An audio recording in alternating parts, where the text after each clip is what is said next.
Hey guys, what's going on? Adam Snyder here with the Homemade Entrepreneur. So in today's video, I want to cover one thing, and that is selling on Amazon FBA for beginners. So if you are a beginner or even an intermediate seller, this video is for you. So in just a second, I'm going to get to the 7 tips on how you can make $100,000 within the next year. But before I get to that, I just want to mention that I do have an Amazon FBA private membership group. This group costs $11.99 per month. You can cancel at any time. But this is specifically meant for beginners to intermediate, kind of advanced sellers. So if you fall within that category, fall within that range, this group is for you. But enough about the membership group. Let's dive right into the 7 tips on how you can make $100,000 within the next year.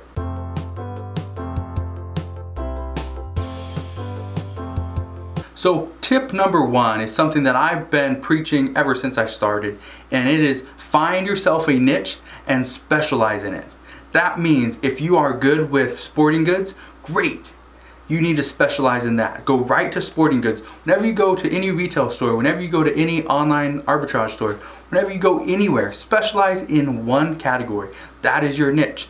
Once you know what you specialize in, it's very easy to walk into a store and just start picking stuff up and buying it. The reason I say this, number 1, is because you know what brands you can and can't sell. Number 2, these are items you have probably purchased in the past. So, the first month it would be very difficult, but in month 2, it's easier. Month 3, it's even easier. Month 12, it is so easy. You walk right into the store and be like, oh, I sold that yesterday for X amount of dollars. I'll be able to make about $4 or $5 off that. I'm gonna pick up 13 of them, whatever it is. Once you become a specialist in that specific niche, in that field, it'll be a whole lot easier for you to get to that $100,000 at the end of the year.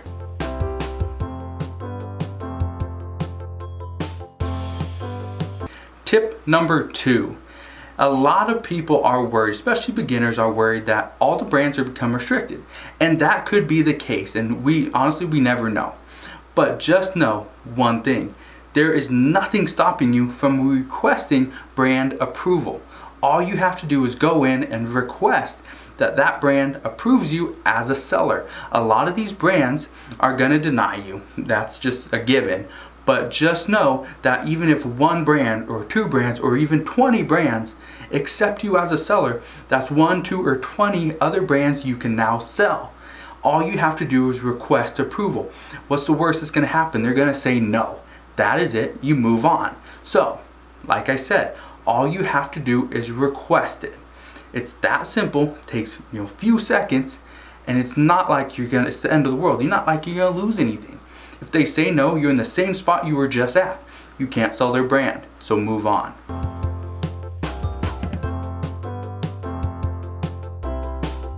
Tip number 3. So this is something that I talk about all the time, is turn your inventory over faster. One of the things that I do personally for my own business is I will buy stuff that is down at 30% ROI. So that is, you spend $10, you only make $3 profit at the end of the day. The reason why I do this and why a lot of people struggle with this is because, or why I do this is because if I can sell something twice in a single month, if I can turn my inventory over faster, it makes more sense. So let me put it to you this way. Let's say you buy something for $10, you're gonna make $3 profit off of it. Great, that's 30%.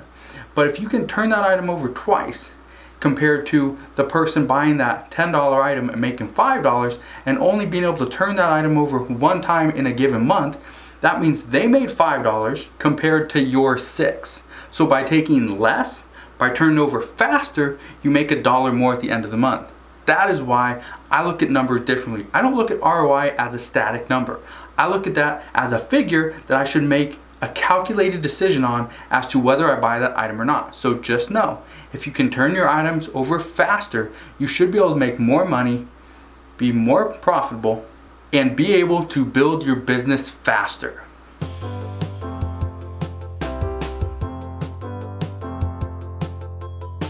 Tip number 4 is to reinvest 100% of your profits back into your business for the next 2 months, especially as a beginner. Now I understand it's hard. You're gonna invest your savings, whatever it is. Maybe you use a credit card. You're gonna invest all this money into this business. and it's so hard not to take that money out. Now, when I say profits, if you're using a credit card, you need to take that money that you paid for that credit card, that you used from it, that you borrowed, you need to pay that back. That is not essentially profits. Now, when you're using your own money, 100% cash, your capital, and you invest that into your business, just keep rolling over for the next 2 months. And I say this because if you can do this for 2 months, you're going to be able to really get yourself going. You're going to have a bunch of momentum, and it won't be long before you're hitting your strides to make that $100,000 by the end of the year.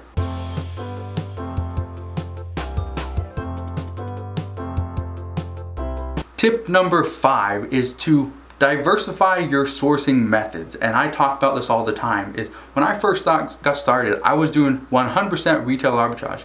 Then I got into online arbitrage, and I was doing thrifting and garage sales. By doing these different things, I was finding different items. I was finding some that were extremely profitable, some that were okay, some that cost very little, such as books and thrift store items, and I was selling them for maximum profits. And you can do that. But it is very difficult to grow your business steadily if you are just using one sourcing method. Now, this does not include if you're specifically going towards wholesale or going towards private label. Those are meant to consistently build your business and have it gradually go up. What I'm talking about is you don't want to rely on retail arbitrage or online arbitrage or thrifting. Thrifting for sure.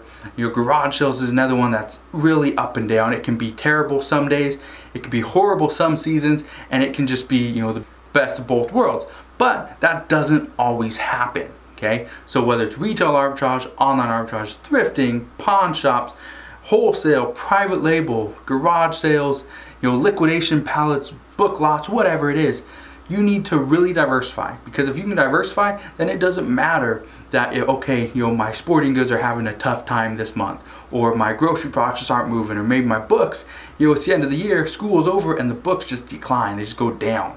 Whatever it is, you will continue to see your business goes like this instead of going like this, because that is very difficult, not only on a business owner, looking at your bank account, like, oh, I got a lot of money. Oh man, I have no money. And just having that same feeling go over and over again. It is very tough. Tip number 6 is FBA is better than merchant fulfilled. Let me explain. You probably understand what FBA is and what the difference between that and merchant fulfilled is. But do you understand that when you hold something, not only are you wasting your time and especially your valuable time when you have to package it up as soon as it sells and you need to ship it out. Because Amazon wants you to ship it out within 2 days. If you don't do that, it's going to start hurting your metrics. So FBA is great because, for one, it's cheaper. It doesn't utilize your time. And number 3, especially for larger items, it is immensely cheaper. It is a whole lot cheaper to use Amazon FBA, because when you ship it to Amazon's warehouse, you're getting that deep discount from UPS and from FedEx. When you ship it from your own house or your warehouse or your office or from wherever you're shipping from to the customer, you don't get that huge discount. That is a big deal. Okay, so I want you to understand FBA is a whole lot better than merchant fulfilled on things that are moving quickly. If they're items such as books, such as big commercial, units or whatever it is, those things are probably better to hold on to, because you will get killed, especially with storage fees, and with some books that are sitting for 6 months, a year, or even 18 months, you are going to get hammered with fees. So hold on to that stuff. But the stuff that's going to turn over really quickly, you should be sending it into Amazon. Let Amazon do all the work. Let them handle the customer service, and you sit back and just work on the front end, getting all your inventory in. If you can do that, you will get to $100,000 at the end of the year.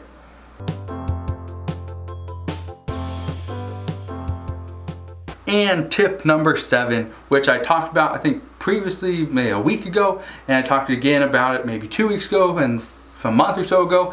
I'm always talking about this because it is so important. This is vital to my business, vital to the way I run things, and that is to understand your numbers. If you don't understand your numbers at all, you are gonna struggle. So let's break down the numbers. If you want to make $100,000 by the end of the year, and let's say your average profit per item is $5. The only way you will ever know this number is if you are consistently selling, you're selling a bunch of stuff, and then you check your numbers.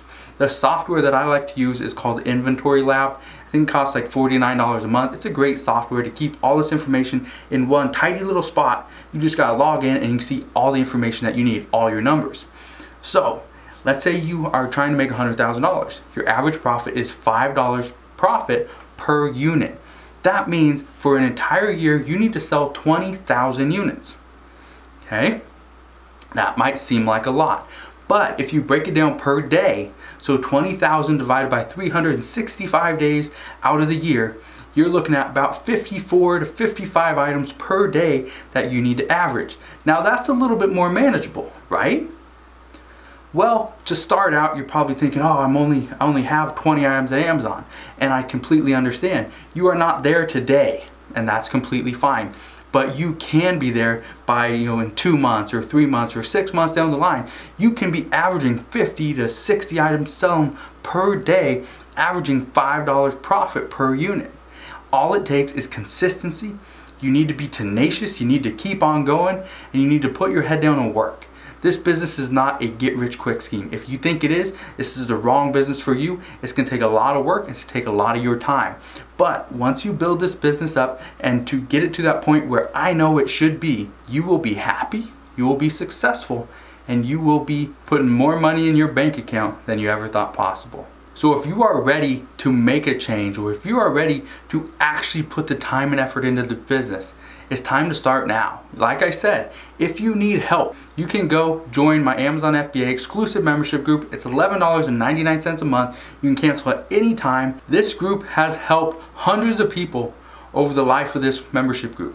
This is something that I started months ago, and a lot of people are seeing a lot of success from it. This is something that I didn't think was something people really wanted, but it is. The information that I provide is stuff that you never see here on YouTube.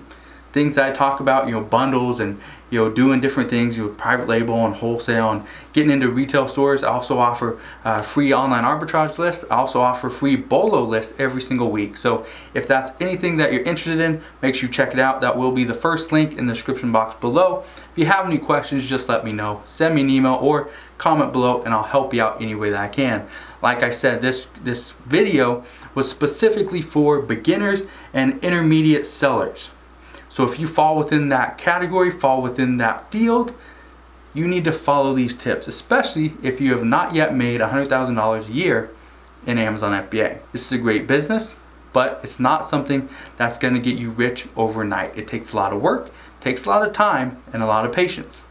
But if you follow through with it, you will be very happy. So hopefully you liked this video. If you did, make sure you smash that thumbs up button, subscribe if you haven't done so already, and I'll see you guys on the next video.